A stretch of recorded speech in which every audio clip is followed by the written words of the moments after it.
Hello, hello, hello. Thanks for clicking the video and spending a little bit of time. I really appreciate it. Thank you very much. Hit the subscribe button so that you don't miss any of my future videos. And if you like the video, please hit the like. It really helps the channel. Thanks a lot. In this video, we're going to be going through the off season, the entire off season for the Orlando Magic from when they finished off against the Celtics until today, from what we have so far. I'm going to go through every detail, basically, what happened, how it affected our salary cap, what effect it had on other transactions in the sequential order that it happened. Because for many of it, it had to happen a certain way in a certain order, otherwise it wouldn't have been able to happen. So, again, this is the Orlando Magic Nation, your one stop shop for all things Orlando Magic, for Orlando Magic fans, by an Orlando Magic fan. So, let's get started. So, the season ended. We lost 4 games to 1 in the first round against the Celtics. And since then, Jeff Weltman had the exit interviews where he said that we were in win now mode, basically. So that sounds great to all of us. I think a lot of us were a little frustrated that there wasn't a lot of activity during the trade deadline.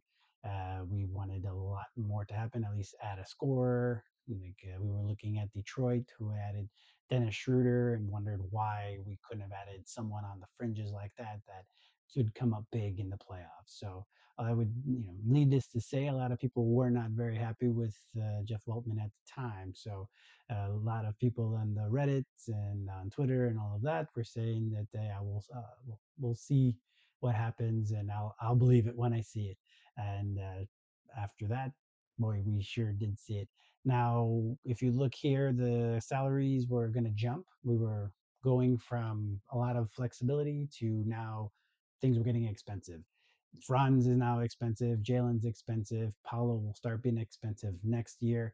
So these were the books if we did nothing and if we picked up all the team options. So we had 4 team options: Moe's, Gary's, Corey's, and Caleb's. So if we did nothing, if we just brought back everybody and rolled with the punches, hoped that everybody had a bounce back year from 3, and we were just going to have internal growth with no changes, this is what it would have been like. So if you look on the right side, there's going to be, well, just also disclaimer, there's going to be a lot of numbers here, because again, I wanted to explain the salary cap part as well, so that we understand, because really we need to understand the aprons, we need to understand all the exemptions, we need to know a bunch of that stuff at this point, because now we're going to be an expensive team and we're going to have to do all the little finagling to be able to get where we want to be.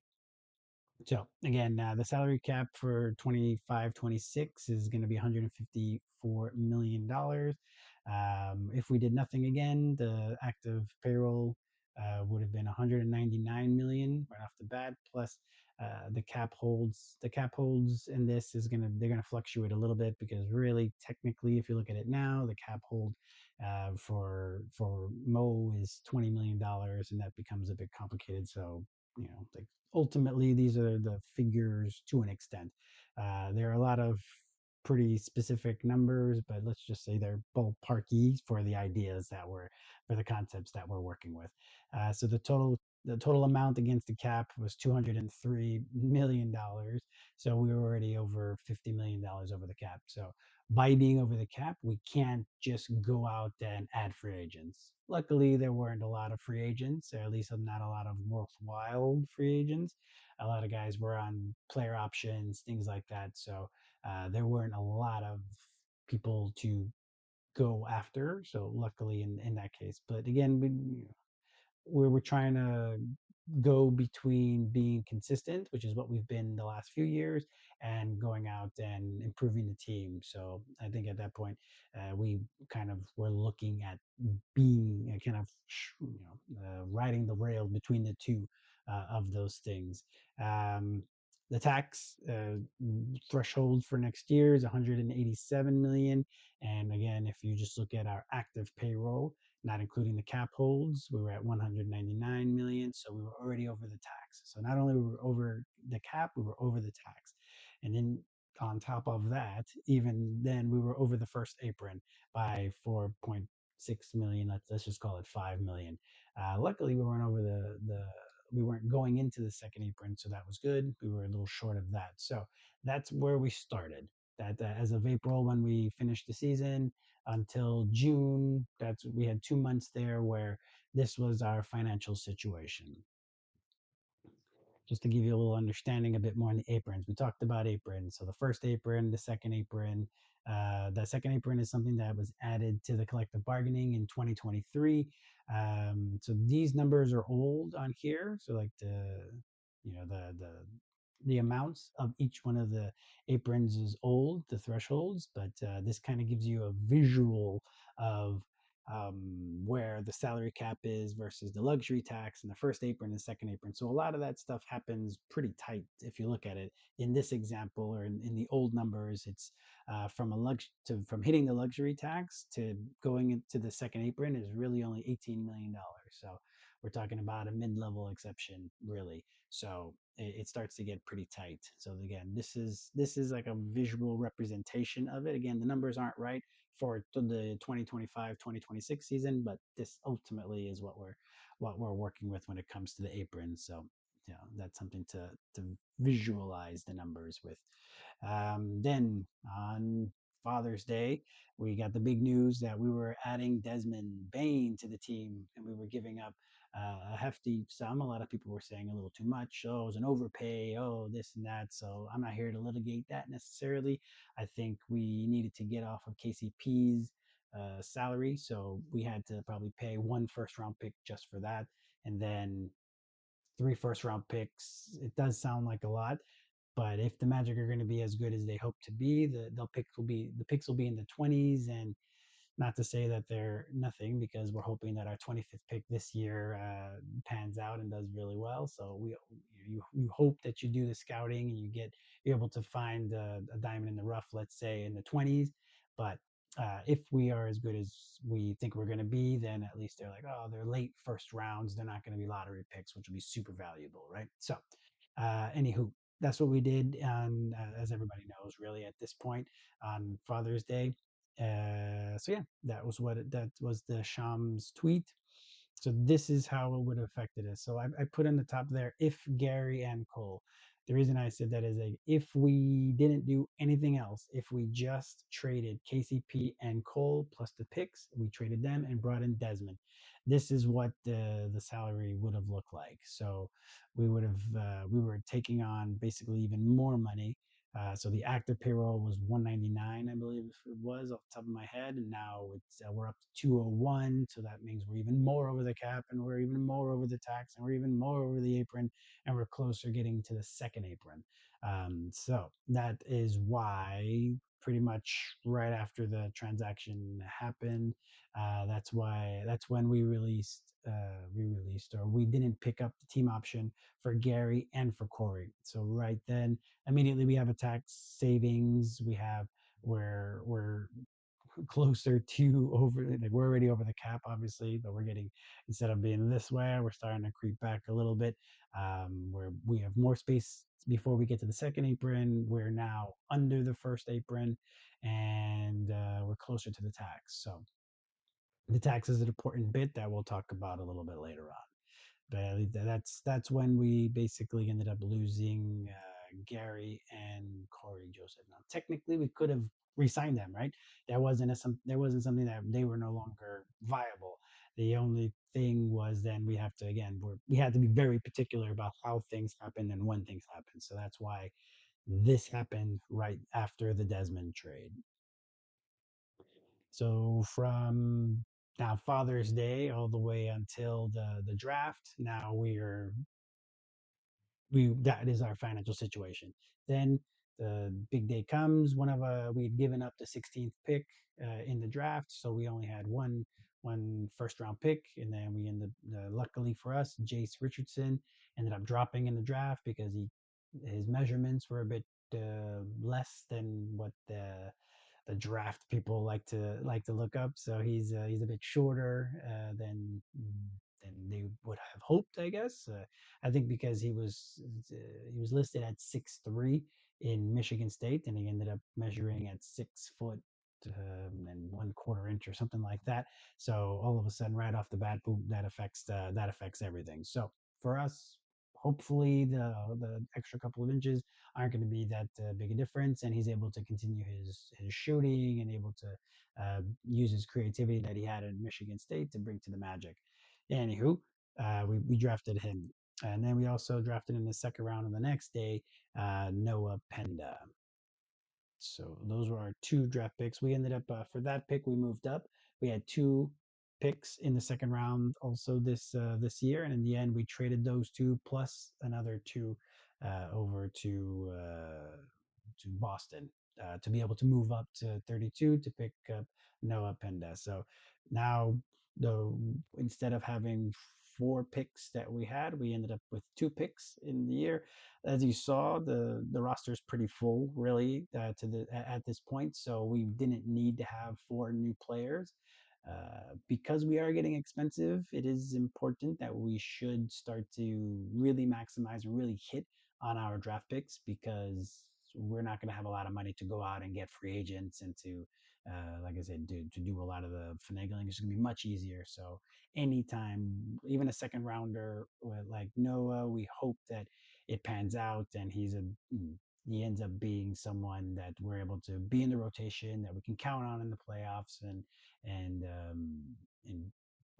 continue to grow because he's on the cheap, as you'll see later on, as being a second round pick. The same thing for Jase. For Jase, he's going to be contract controlled, let's say, or salary controlled for several years, and we're going to get real expensive in the next couple of years. So those two were brought in. So there nothing, really has changed from the last amount. Um, this is representative still of Moe being there and Caleb being there at that point, and I just added the two ones there. Um, Yes. So like the active payroll ended up keep getting less in the end because we needed to be able to get under the taxpayer. So this here, I've kept Moe's and Caleb's numbers amounts there, but they're not included in these on the far right here. So that's why we have even less active payroll because that's what we end up doing. We end up taking away their two salaries. So Moe's salary and Caleb's salary, we end up uh, declining the team options. So once we decline the team options, then again that takes it off our active payroll. So now we're at 177 million of active payroll plus the cap holds and all of that. So basically that gets us under the tax. Now, we're going to talk about that now, like to use the tax, the non-tax mid-level exemption. So there's in the salary cap, once you're over the salary cap, then it's like I said, it's harder for you to get free agents. So you can't just go and get any free agents. So what they do is they give you an exemption. So there's a couple mid-level exemptions. There's the non-taxpayer. So that's why here we had to let go of Moe and Caleb's contracts. We needed to decline their options so that we lessened our payroll. So we got under the tax. By going under the tax, we were eligible now to use $14.1 million in an exemption as opposed to if we were over the tax. So if we didn't release or if we didn't decline their options, then the tax, we would have been over the tax. And by being over the tax, we're only able to use $5.7 million to sign a player. So that's why we had to do that then. We had to get rid of those contracts so that then we had access to an extra $9 million or 8 point something of that exemption in the end. So that's why at that point, now we don't have Moe, we don't have Caleb, and we haven't signed the two rookies yet. So that's where we are with the salary cap at that point. Then free agency starts. So in free agency, we're able to get Ty Jones, which is or Ty. I'm saying Ty. It's Tyus Jones. We're able to get Tyus Jones from the Phoenix Suns. He didn't have a great year last year. He still was able to shoot, and everybody calls him a floor general, right? We needed a point guard. That's what we needed. That was one of the big things that they talked about, obviously, in the exit interviews. Shooting, obviously, is the number one, but another thing is to have a person that's going to be the one that's organizing everybody once they come in, and that's that. So really, as if you've watched any of my other videos that I talk about it, for me it's more gonna his shooting is gonna be the thing that's gonna be most important. I believe that he should start and not come off the bench, and I would rather have Jalen come off the bench. That's a whole nother topic that I'll probably bring up again in another video. It's not going to happen because Jalen's making $35 million a year, and Tyus is making 7. But he's not making $35 million a year the whole contract for Jalen. This is his one high year, and then after that, it lessens to 25 million next year. Which, if you've seen some of the salaries from some of the role players that are getting now, 25 million is can be someone coming off the bench. It's a high end bench player, but anyway, that's kind of where I stand on that. But again, his shooting is going to be the big thing. Otherwise, just him hopefully organizing it. Hopefully, we have a new offensive scheme or a different offensive scheme where the point guard is going to be a bit more involved. And it's not just Franz and Paolo and sometimes Jalen having to run into the teeth of the defense all the time and passing it out.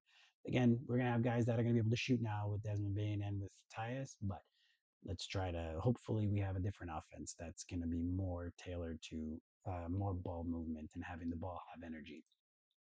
So this is what actually happened. So Tyus took $7 million 1 year, $7 million. So if you add that $7 million here, before we were at 177, now we're at 184. All the other things happen from that. We're still under the tax, we're under the aprons, all of that other stuff, right?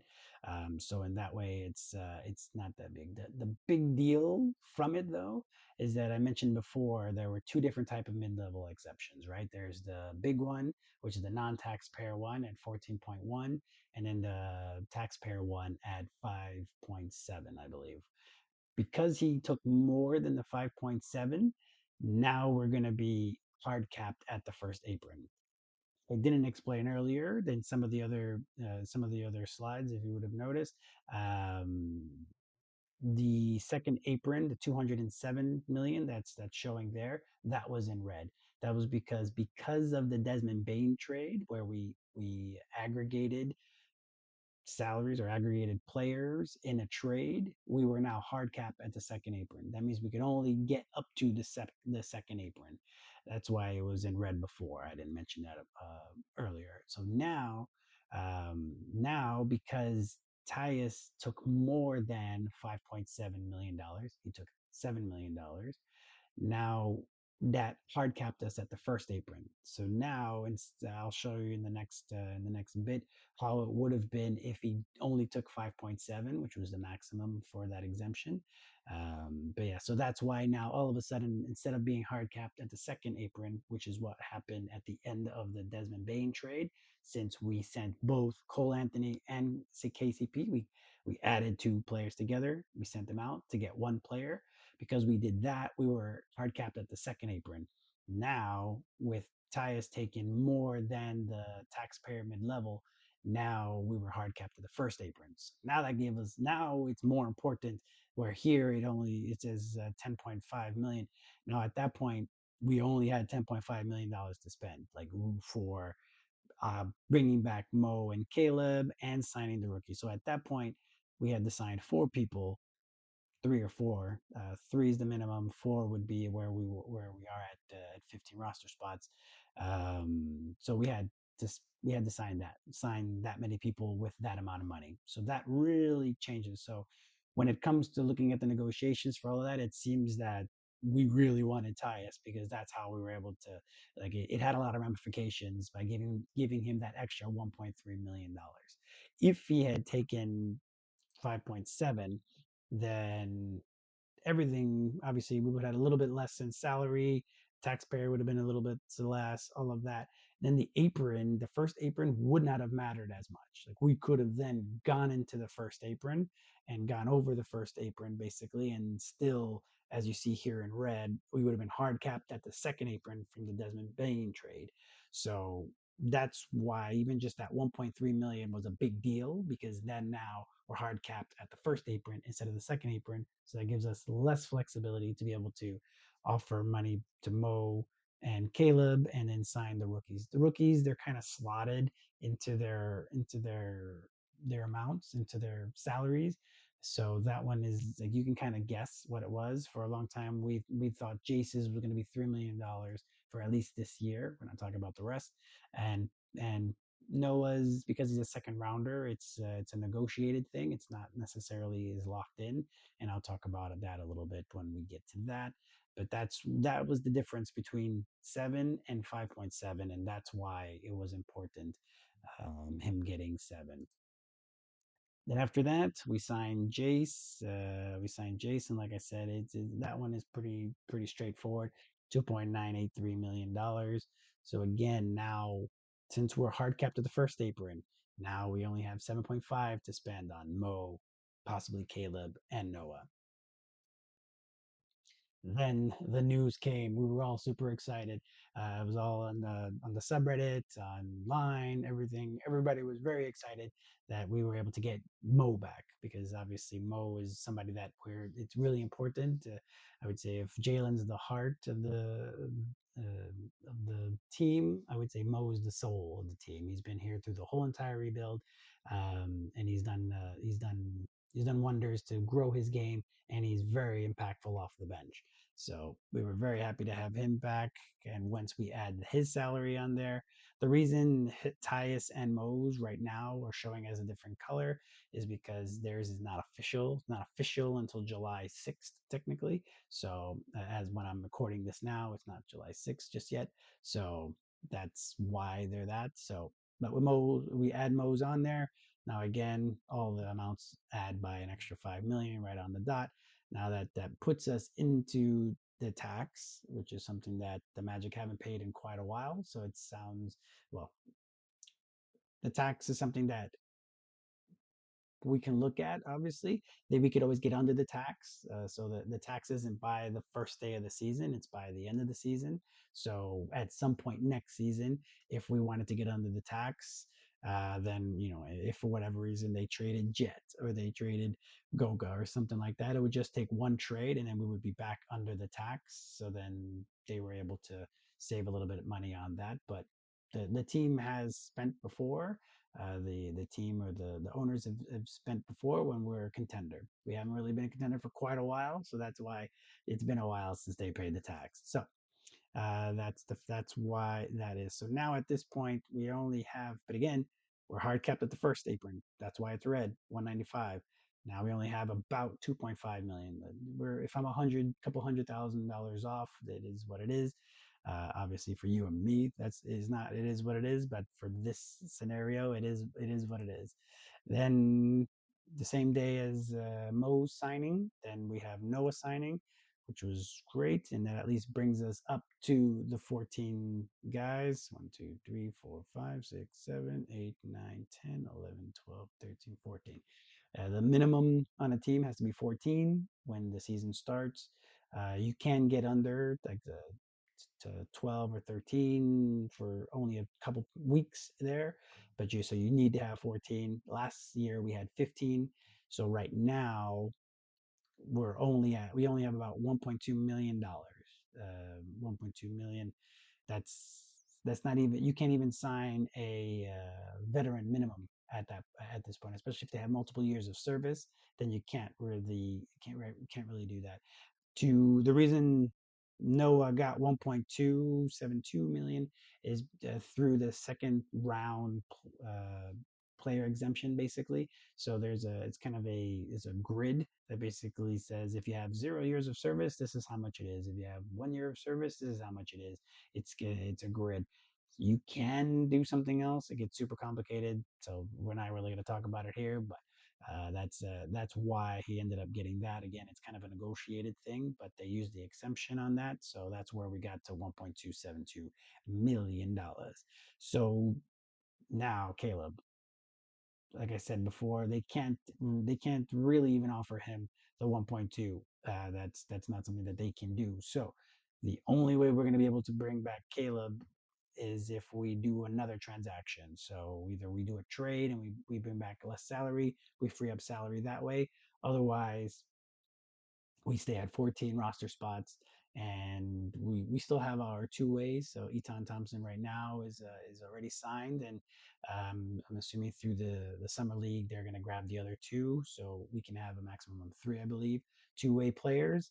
And right now we just have one. So that's probably how we're gonna fill in the roster, unless Jeff's got something else up his sleeve, because he's been wheeling and dealing, giving around draft picks just willy nilly. So we can always, if you read Twitter, if you read the subreddit, people are always talking about Jonathan Isaac moving, or Goga.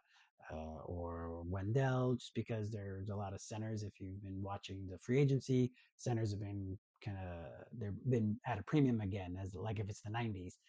So we'll see what happens. There were a couple more trades today, but it seems like I would think that the Magic are pretty much done at this point, unless they were able to add to the team.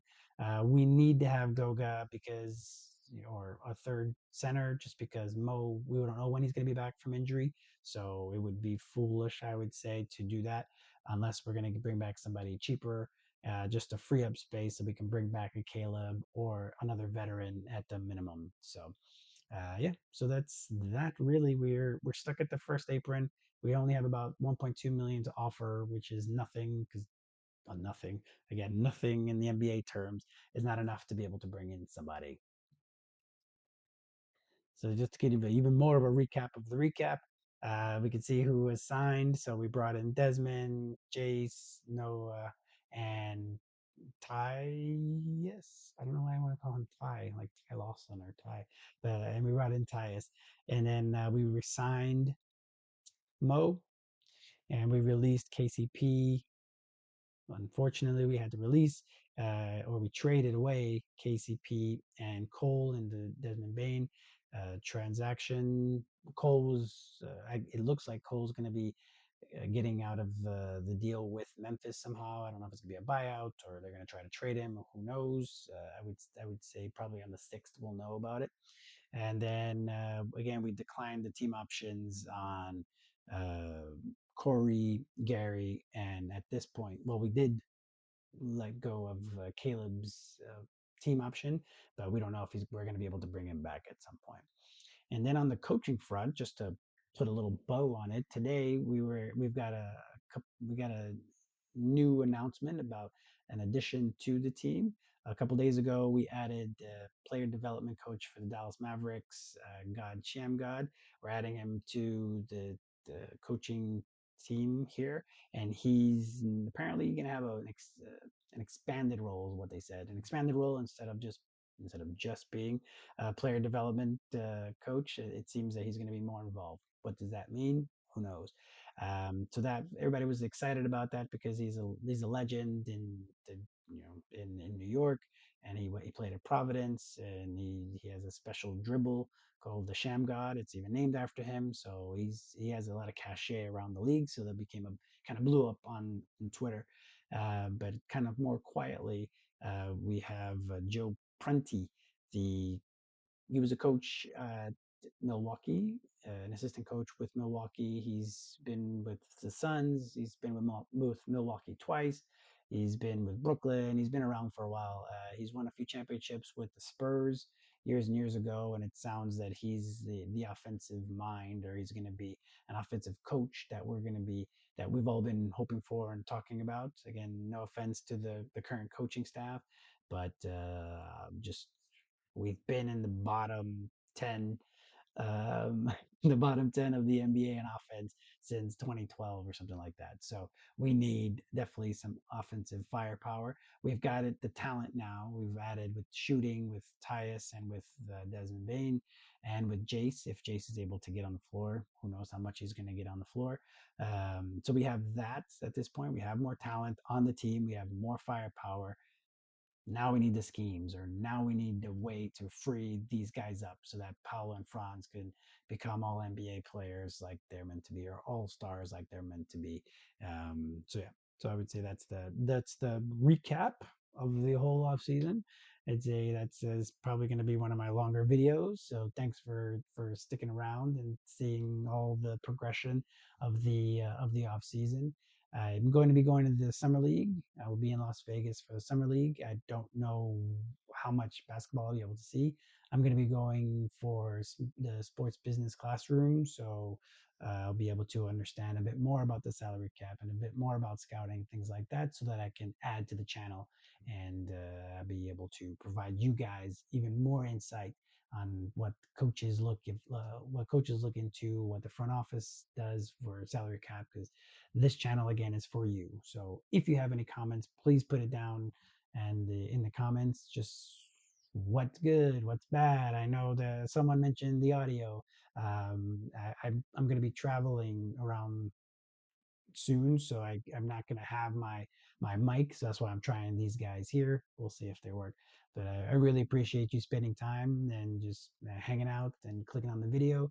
Please hit subscribe so that you get the upcoming videos that I'm going to have. We're going to try to do these daily.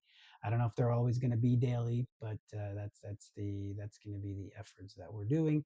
Again, while I'm in Vegas, I'm going to be very busy, so likely mid-July. I might not be posting as much, but once we get back, I'm going to have a recap of the summer league. We're going to have player profiles.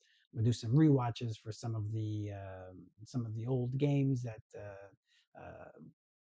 playoffs or famous games that have been in the franchise history. Deep dive into the franchise to kind of put the kind of chapters of the 37 years that we've had. This is the 37th year, so the 36 previous kind of put the Dwight era into uh, into reference, or basically to put the Shaq and Penny times and to put the quieter times that we had in the mid 2000s and 2010s. Oh, sorry, in the 2010s. In 2000s, we were pretty good. Just so that we kind of put a context to each one of these and what happened and why and all of that. So I'm going to be looking at all that stuff and be able to provide that to you so that you know have a little more understanding of the team and understanding of just the history of everything that we're going to, and all the history that we're building towards, because now the team is on the upswing. Everyone says it's time to win, and they're putting their money where their mouth is. So that's a great thing. As a fan, that's all we could ever ask for. So again, thanks for spending your time. If you have any questions, anything, you can reach out. So you put it down in the comments and I will get back to you. So again, this is for you. So if there's anything um, that you'd like, just let me know. Thank you very much, and I hope you have a great night. Thank you for watching.